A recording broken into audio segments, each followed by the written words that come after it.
Hello and welcome, rookie card collecting friends. I'm really excited today. I am going to introduce you to what I call a friend of the channel who has been very supportive, not just of my channel, but has been very supportive over on the community in and of itself. Brent Olson is his name, and he's got a YouTube channel called Brutus on Baseball. Brent, welcome to the show. Thanks, Victor. Appreciate you having me here. I appreciate you coming on and doing an episode with me. I have noticed so much. Let me just say this: I love your content. Your channel has really taken off. You've got some key videos on your YouTube that are just like phenomenal. The amount of views that they've gotten, but enough. We'll get into that here in just a minute. I want to start the episode with this. And has anybody ever told you? And please, if I offend you, please tell me. But has anybody ever told you that you sound like Casey Kasem? I've actually heard similar comments, and I think that one comment was put on one of my videos at some point. Was it really? Yes. Yeah. A lot of people have left comments that you have a voice that you can just like listen to all day, sort of thing. And yeah, doesn't bother me. I love it if people can enjoy listening. I've also had a comment or two saying people can't stand the sound of my voice, but it goes both ways, really? right? So I love it, man. So awesome. for those of you who don't know, Casey Kasem was a popular radio broadcaster in the 70s, 80s, maybe 90s, if I'm getting the years right. But he had a show, right? Every Saturday morning, I believe, was the show. It was like the top 10 or top 100 hits of the on the pop charts, and he would like DJ that. It was a fabulous show, but he had a very unique voice. And I can't say like all the time, but like sometimes you just give me glimpses of that, and I'm triggered to that program. Cool. That's awesome. I'll take it as a compliment. There's obviously a reason why he was doing that show. So it is a compliment. I used to love that program. And back in that day, we used to have like a tape recorder by the speaker, and that's how we used to record songs. I don't know if how old are you, Brent? I don't know if I'm showing my age here. I'm 46. So okay, yeah, you know what I'm talking about then. I know what you're talking about. Growing up in the 80s. I remember rushing over to the radio just to be able to hit that record button and trying to get something on the cassette tape. Yeah. Good times. That's Wild sure. times, the way technology has evolved, right? Yeah. All right. So the purpose of this video, like I said, I just want to introduce you to my viewers. I want to talk about your YouTube channel. I want to talk about your Instagram page, but more importantly, you have a petition set out for the way PSA includes cards into their set registry. And we'll get into the weeds on that because I found that very, very interesting. And I wanted to support you in your mission and assist you in your mission as much as I can. But let's start off with your YouTube channel because it's very, very unique. Okay, so here you got a very unique channel, and you are very much a teacher, a historian, to so to speak.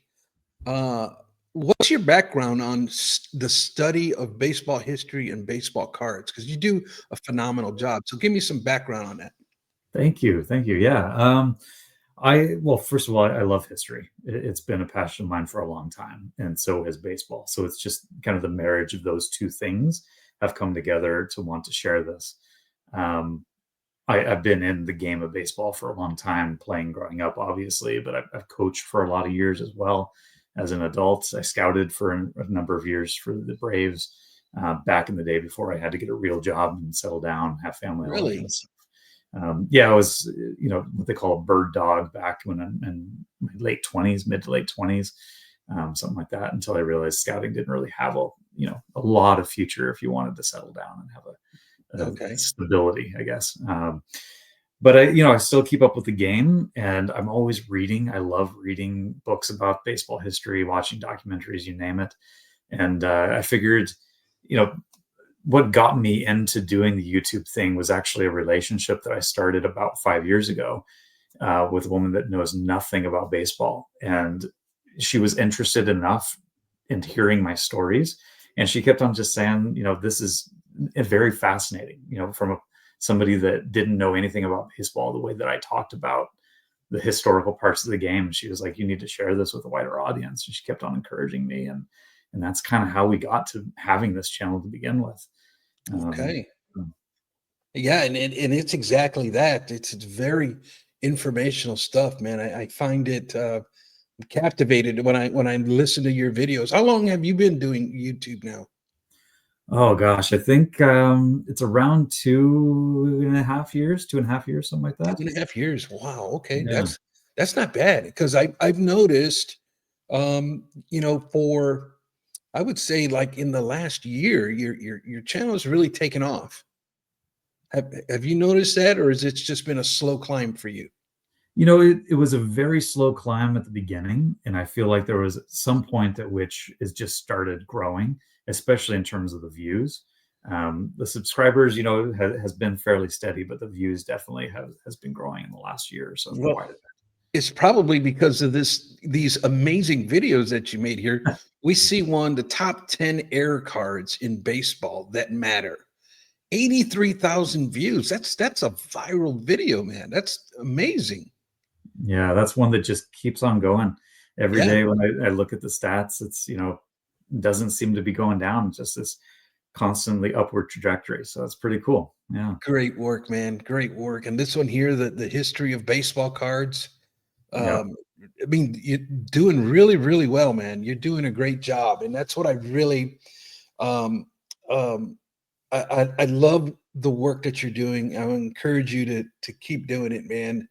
And I just recently had in March, second week of March. It was right the week before the pandemic is when I started my channel, Okay. Wow. and it's been a slow climb for me. But at the same time, I changed my channel, and I did a bunch of stuff that probably hurt my channel, to be honest with you. But Mm. I just, from what I've noticed, now I don't keep track of your numbers or nothing like that, but um, I was pleasantly surprised when I pulled up your channel for this interview, and I was like, wow, his channel has really been taking off. So I don't know if that's just my view, but keep up the good work, man.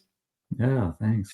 Let's I get try to. into Yeah, what. I was just gonna say, I try to make content that stays relevant, so that people can keep looking it up, and whether I made it a year or 2 years ago, it's Right. still accurate and helpful information. So So you really have to do a lot of homework, a lot of research, a lot of preparation, and it shows.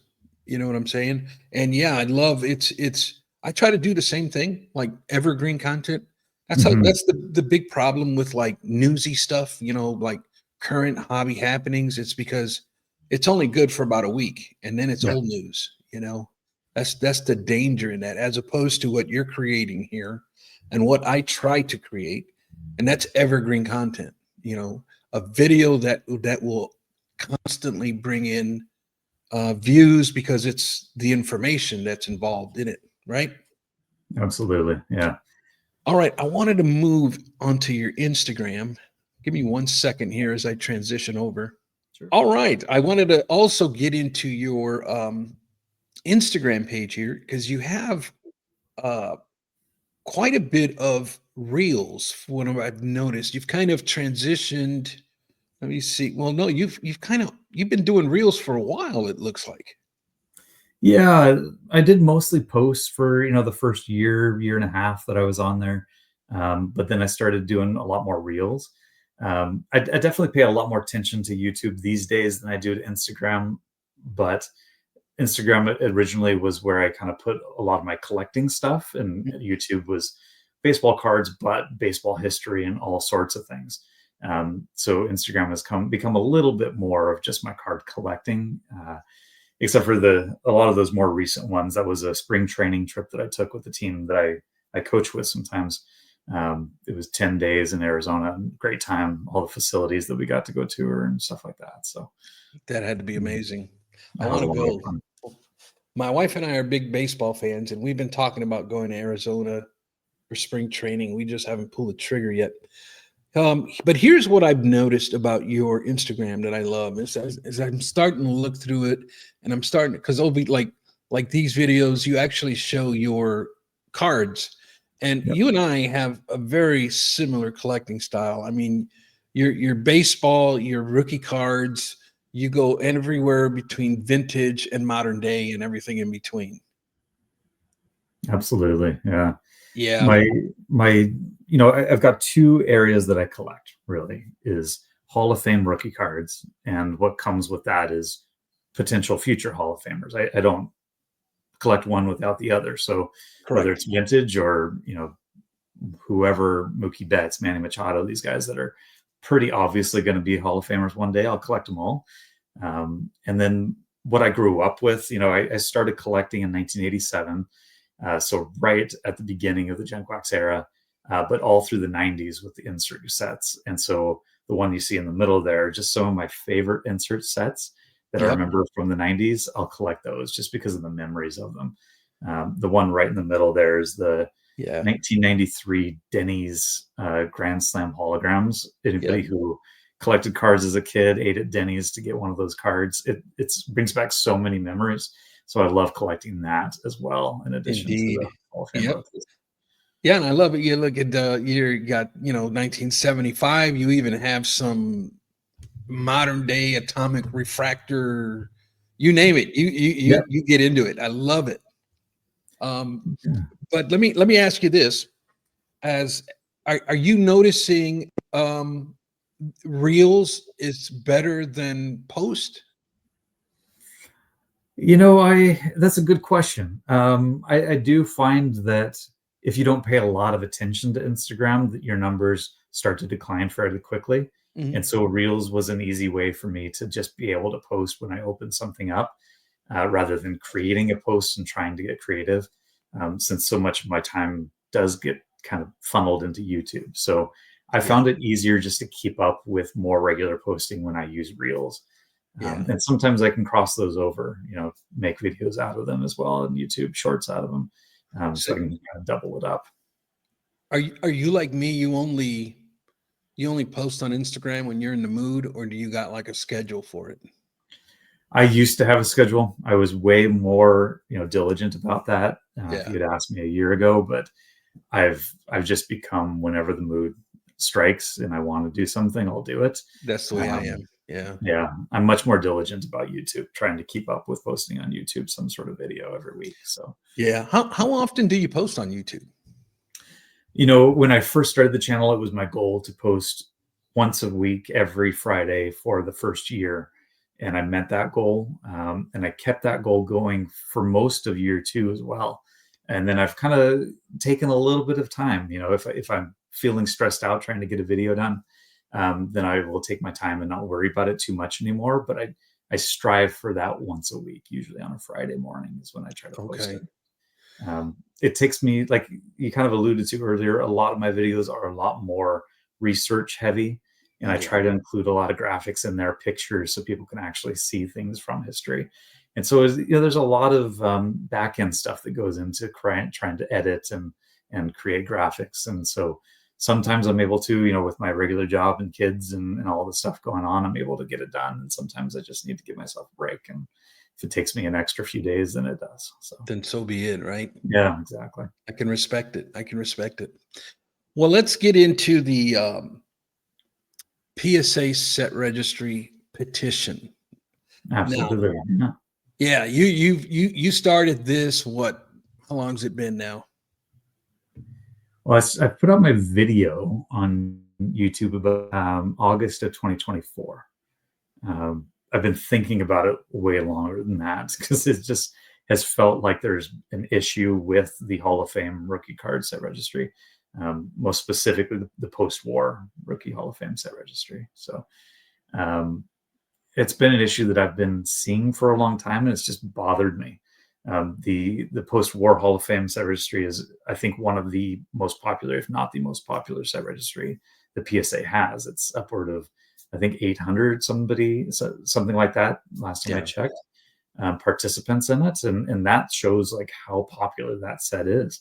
It's kind of the the ultimate. If you're going to collect baseball cards and go back into vintage, you go for the Hall of Famers, you go for the rookie cards, right? It's the culmination of all the most important stuff in collecting. So, and it just felt weird to me that, as some of these guys were getting in, and you can go back as far as, I think, Jeff Bagwell and Pudge Rodriguez, 2017 or something like that, when they were getting in, that their cards that were being selected were their ultra update cards rather than their Bowmans, or something that's a little bit harder to find, a little bit more expensive. Whereas, Mike Messina has, a different card maybe, and Chipper Jones has a different card. And why isn't it consistent across the board? And those are the kind of questions that I started asking back in those times. And you see it a lot more recently. You've got Billy Wagner just got in. Derek Jeter got in a number of years ago. They used his SP rookie card, but for whatever reason, Billy Wagner didn't use his SP, which is the hardest to come by, the most condition sensitive, the most expensive. They used his Bowman base card instead. And not only is it very inconsistent with which card's being selected in terms of, demand or condition sensitivity of price, by PSA actually predetermining which card is going to be selected, it actually drives the price up way more than it really should be. So those Bowman Billy Wagner rookie cards are going for like $1,000 at the height of when he got in, whereas they really shouldn't be going for that much money in my mind. So you're seeing all sorts of impacts from these decisions being made. And I reached out to PSA a number of times to try to ask the question, how is this all decided? And their answer to me was initially, whichever one's the most popular. So to them, that meant, and this is all in the video that we can link later on, but initially that meant which one has the highest population of graded cards. But then I went back to them. I showed them many cases where that's not the case. And in response to that, they said, well, we actually pick them as part of the future rookie card set registry, which has, a quarter of or a third of the participants is the actual Hall of Fame set registry. And it's picked, 10, 15 years before some of these guys are eligible for the Hall of Fame, which card is going to be included. And then that's just carried over to the Hall of Fame set registry. And that just felt wrong too, because, you're going from a set registry that's much less popular being decided before we can really settle out and see which card should be the picked, and just carrying that over without any thought or questioning the greater population of people that collect the Hall of Fame set registry to see which cards they want included. So there's just something a little funky about how the process works, and I'm not sure that I've had a great answer that I'm really happy with. Brent, let me back up for a minute and explain to the audience, perhaps those who don't know what the heck we're talking about or what's going on. So the post-war Hall of Fame rookie set registry, as Brent alluded, that it's the most popular, one of the most popular set registries there is, and it's never ending, because it always evolves, because every year there's new players inducted into the Hall of Fame. So a rookie card of theirs is chosen for that set registry.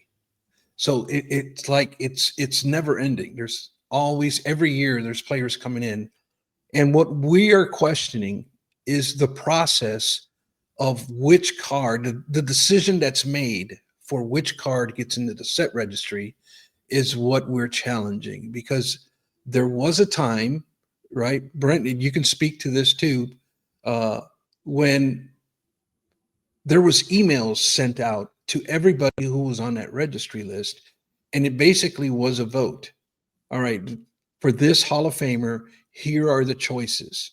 And so it was done democratically, and that was the card that was chosen back then. Can you allude to any of that, Brent? Absolutely. Yeah. At the beginning, actually, all of the old cards is easy. There's just one to choose from, right? Right. And until you get up to the 80s, when there's multiple cards, that's when initially whoever was participating in the set registry would get an email asking which card they would like to have included. And at some point that stopped. And it just became kind of a decision already made of which one's going to be without getting input from the collectors themselves. And no, and there's the email stopped, and at least I don't remember ever seeing an email that explained why it stopped and an explanation as to how are these cards going to be decided on. So that's the part where we're in the dark. And a lot of us have discerned that if you go to the set registry that's called Future Hall of Fame Set Registry, that the cards that are in that one eventually end up in the post-war, right? That's right. Yeah. But that's we're speculating on that, or is that 100% fact? I don't know. Can you speak on that? I think we're speculating on it. I haven't seen a deviation from that, but Right. at the same time, I haven't gotten confirmation that that's 100% the case either. Right, right. And what really concerned me, anyways, was with Albert Pujols and Ichiro Suzuki, where they chose to include the SP Authentic for the set registry, which only has, I believe, 1,200 copies or 1,250 copies of each. And like Brent was saying, there's like 800 people in the set registry. So it creates like this like artificial demand that wasn't there until that card went into the set registry. And we're thinking, why would they choose that one with such a low number instead of something a little bit more common, that a card that there's plenty of? So it really sets up in the spirit of competition for the set registry. It makes things really challenging and really expensive. Yeah. So I think the SP Authentic, the reason why somebody chose it was because it's an incredible card. It's limited. It's very expensive. But you mentioned there's only 1,250 copies. Going a step further from that, there's only like 400 and something actually graded by PSA in the pop report. Right. So we're talking half the set registry cannot actually attain that card at any one time. Right. And that just severely limits how many people are going to want to participate in the set registry. If you can't complete the set, then what's the point? You're setting me up for failure. Exactly. And then what you're doing is you're making a PSA 8 go for, $1,000.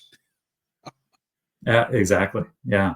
I've seen crazy prices on those cards as well. And it doesn't, the consistency isn't there, because you look after 2001 and to the more modern players, you'll see that guys like Manny Machado and Mookie Betts and Aaron Judge are all on the future list as well, but their base tops cards are the ones that are selected. So why one case for one player and something completely different for the other? That's where I'm just not seeing consistency, and I'd like to have a transparent information out there for how this is actually done.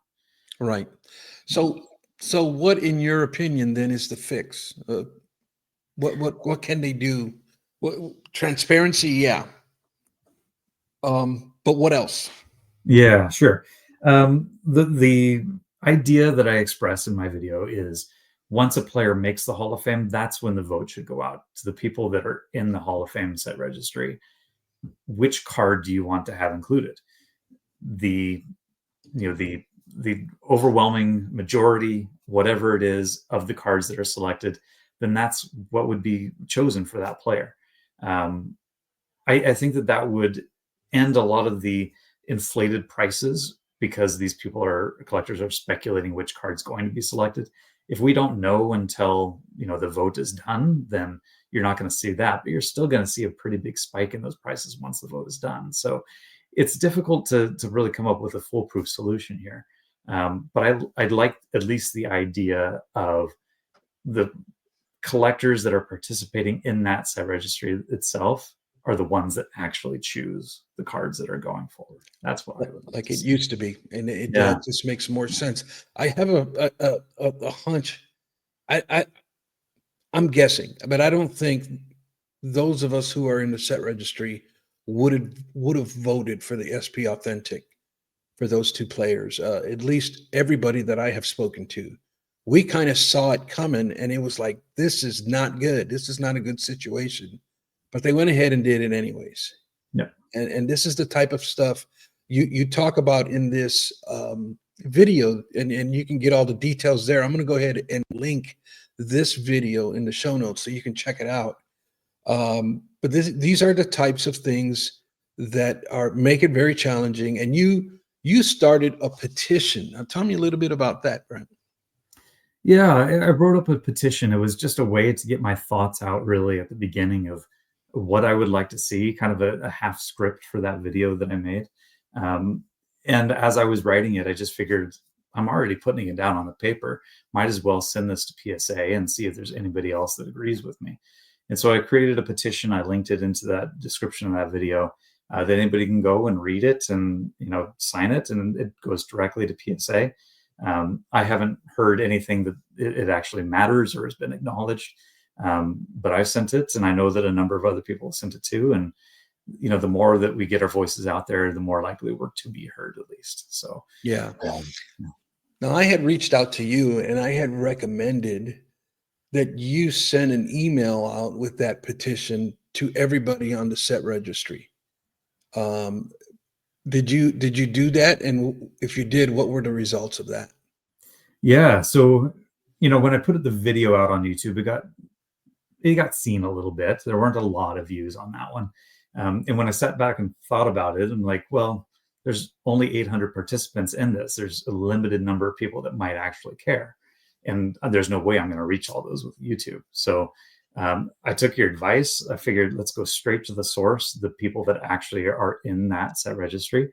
And I went through, there's a lot of people in there that don't put their emails. Right.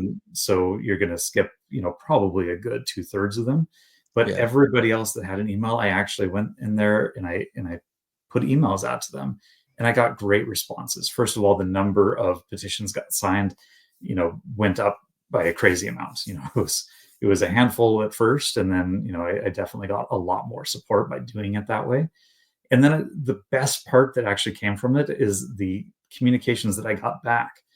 Some people that said, like, I agree with you 100%, but I don't agree with your idea of how to solve it. This is how I would do it. And it just created a great dialogue among other collectors to just kind of get the ideas flowing. And I think that's a big piece that's missing with PSA. There doesn't seem to be a dialogue about how this is done, how we'd like to see it done. Can we talk about this a little bit? I think that was one of the best outcomes of that. Yeah, I love that, man. That's getting to the heart of the matter from the people who are actually involved. I do know I was able to speak with somebody from PSA about it. They were going to look into it and get back to me, and they never did. So when I see them at the National, I'm going to be sure to jab them with a little bit of banter Yeah, for not getting back absolutely.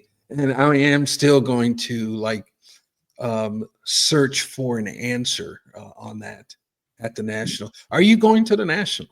I am. You Yeah. I are. just made the final decisions. I got everything lined up, so I will be there for sure. You're taking your whole family with you. I am. Yeah. That's awesome. My kids they're 12 years old this year, and so it's the last year that they can tag along without having their own tickets. So we figured, let's just bring the whole family and do a trip Let's to go. Chicago. Yeah, it'll be fun. Have you ever been to Chicago with the family? Not with the family. I Okay. actually I went to University of Illinois for a couple of years, did my grad school there. So I went to Chicago a number of times, but that was before the family existed. So it'll Okay. be the first time going back there with everybody.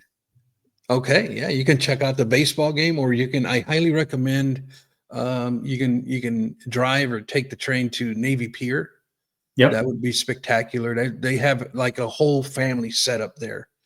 So many things to see and do at Navy Pier, really close to the aquarium, walking distance to the Shed Aquarium. And then you can hop on a train and take it to Millennium Park and see that big bean, and that, I don't know what they call it. I think it's a bean. And Very cool. yeah, you'll love it. You'll love it. It'll be a great time. Yeah. All right. So what is our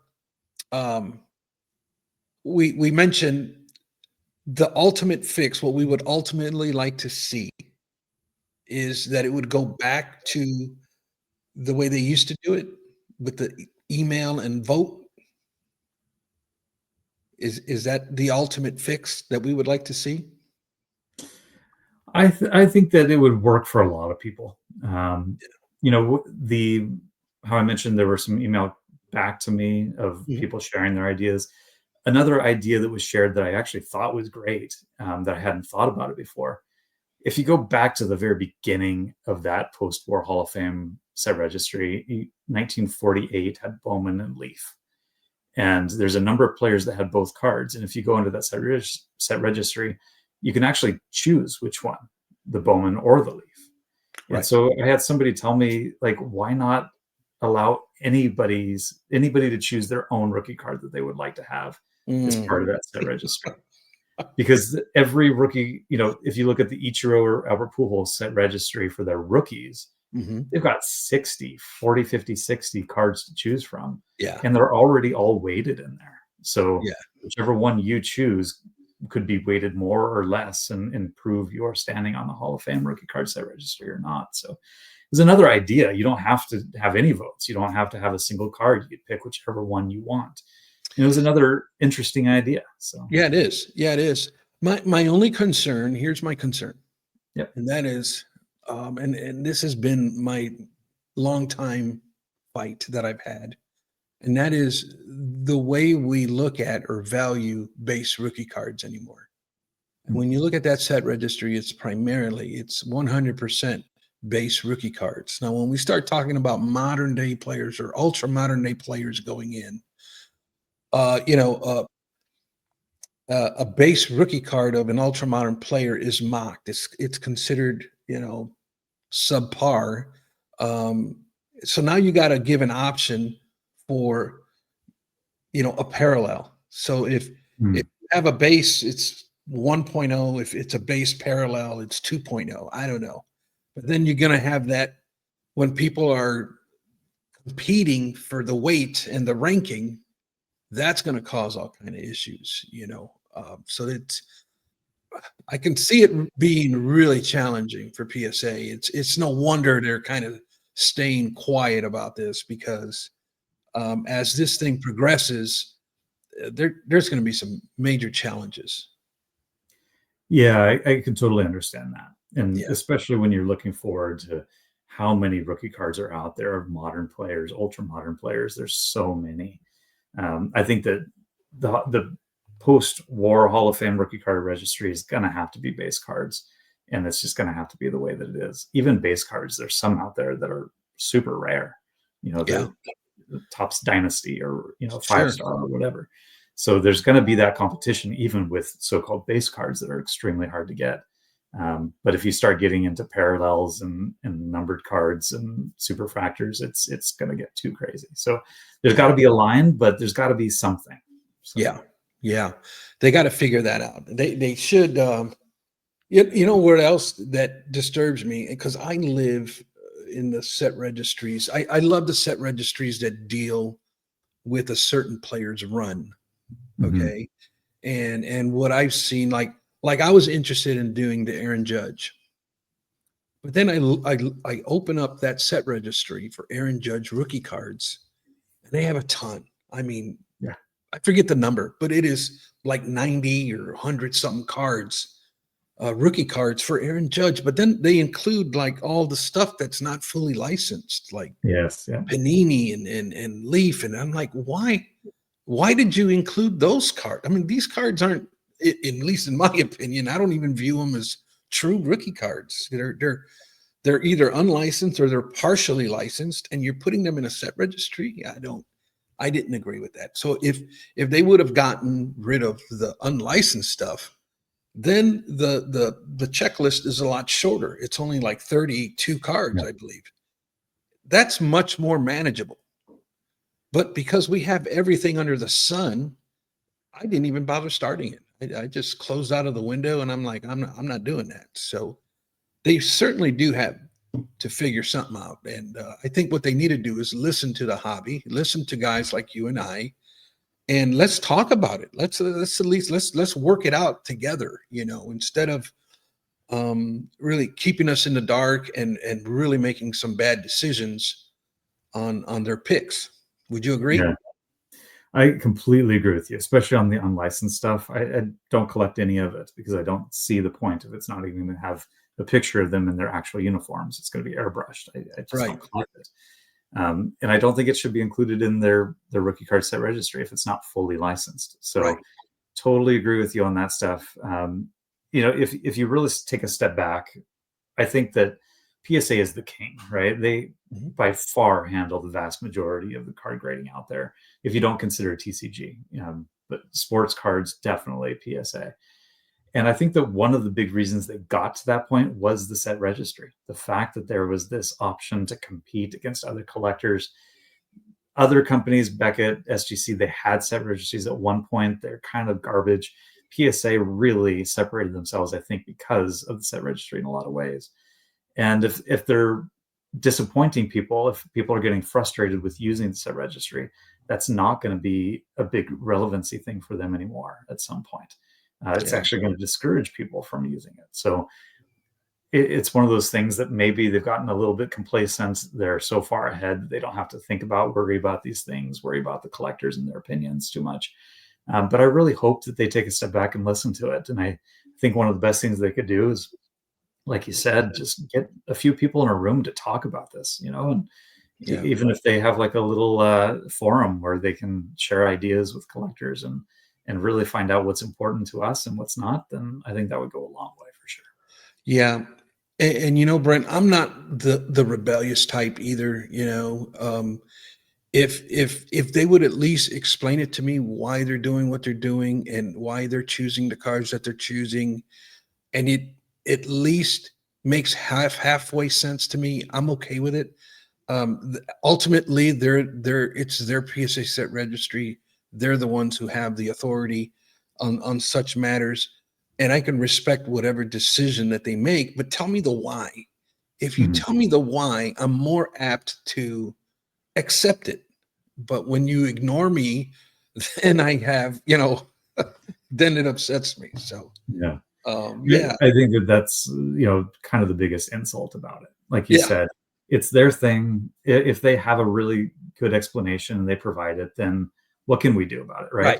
right, In right, a perfect world, this is what I would do, but yeah, it's not my call to make. But right, just the silence or the just like setting us aside, yeah, that doesn't feel good. So yeah. I think that's what we need to rectify. Exactly. It's too big. It's too important. There's too much money involved to just, Yeah.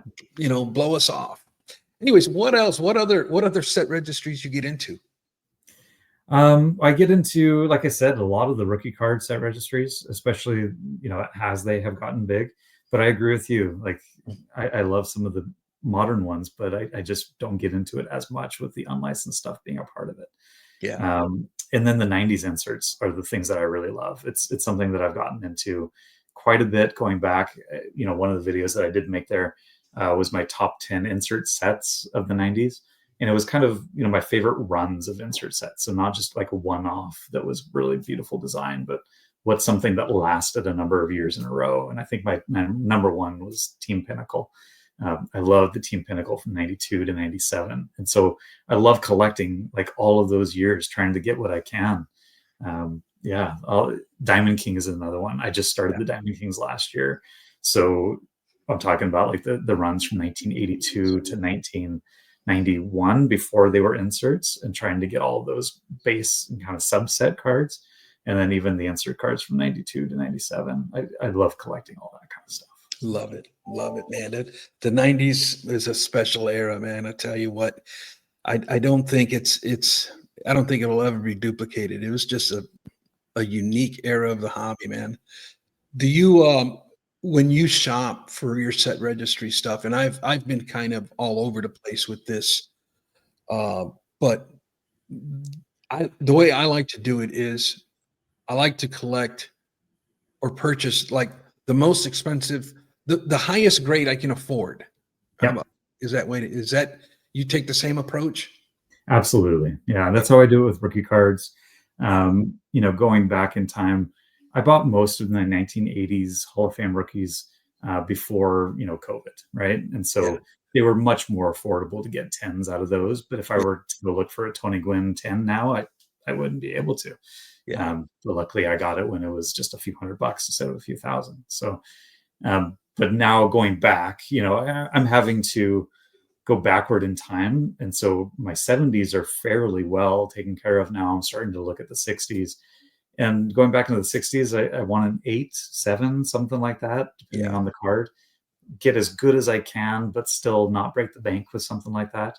Right. Um, but when you start getting into a handful of them, the Nolan Ryan, for example, I'm going to have to settle for like a 4 or something like that. There's Right. just some cards out there that are crazy. The Mickey Mantles, the Willie Mays of the world, all that kind of Yeah. stuff is going to break the bank if I go over a 1. So, Yeah. yeah, just try to get, as much as I can, a good grade, but, still be reasonable with my checking account at the same Yeah. time. Yeah. Yeah. And I like my 80 stuff in tens, only Yeah. because they were affordable, it was doable. My ultra modern stuff that I get into, being that I specifically do base cards. I typically want those in tens as well, only Mhm. because they're so affordable. I mean, you can pick, tens up for $30, and it's just like, a Manny Machado, for instance. You can pick up his base rookies, for 30, $50. Yeah. Very, very doable. Yeah, I was gonna You're say, with the modern stuff, if you get anything less than a 10, you might as well just buy a raw card. Like, people just don't value anything that's not gem mint and ultra modern stuff. So Yeah, yeah, yeah. So that's see, like I said, you and I've been watching you, and it's like our approach and what we collect and why we collect it is very, very. You know what? My favorite thing to do is to I don't like prospecting on rookies. I just find it so much hype and so cliche. mhm. But prospecting for Hall of Famers to me is the most fun. Yeah. And that's the way to go, man. And there's so much that you can get into, and you start opening up Baseball Reference, and you start looking at wars, and you start looking at stats, and you start looking at probabilities, and it's like, should I start picking some of this guy's stuff up? That to me is a ton of fun. Yeah. Yeah, I did a whole series of videos a while back about, all the prospect busts from the first year I started collecting in 1988, all the Yeah. way through, I think, 2004 or something like that. Every year is just littered with guys that didn't make it. And there's just so much risk in that. But the great thing about prospecting for Hall of Fame players is, even if you're wrong, a guy like Andrew McCutcheon that I thought was going to be in, or Christian Yelich, who I thought was on a great path, and then they kind of decline quickly. Even if that's the case, there's still a market out there. Somebody wants their cards, and Yep.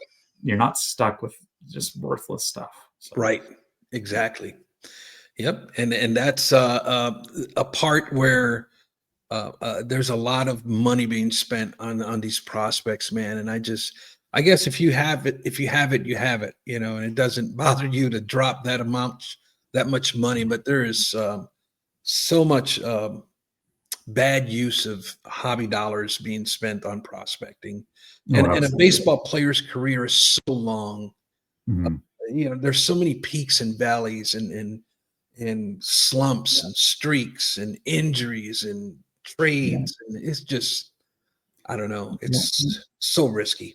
You never know what's going to happen, right? Like, a few years ago, J-Rod was all the rage, and Yeah, now he's slumped for a couple of years. You don't know what to expect. And you're right. Wander Franco, you look at him and what, off the Yeah, baseball field, what can happen to these people. And I don't know. I remember during COVID, I can't remember what the cost was, but somebody paid a crazy amount of money for Jason Dominguez one yeah, of one rookie card.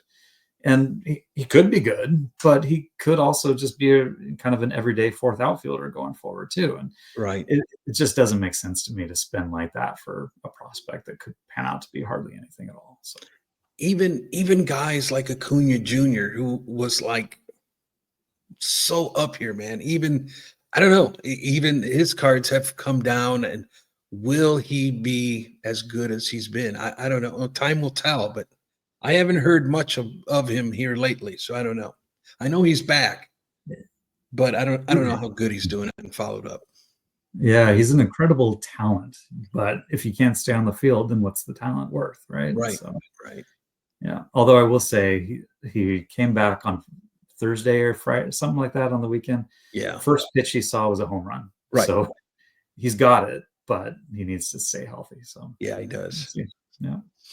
Well, Brent Olson, you are a gentleman and a scholar, borderline hobby historian. I would say we can probably put you in that category as well.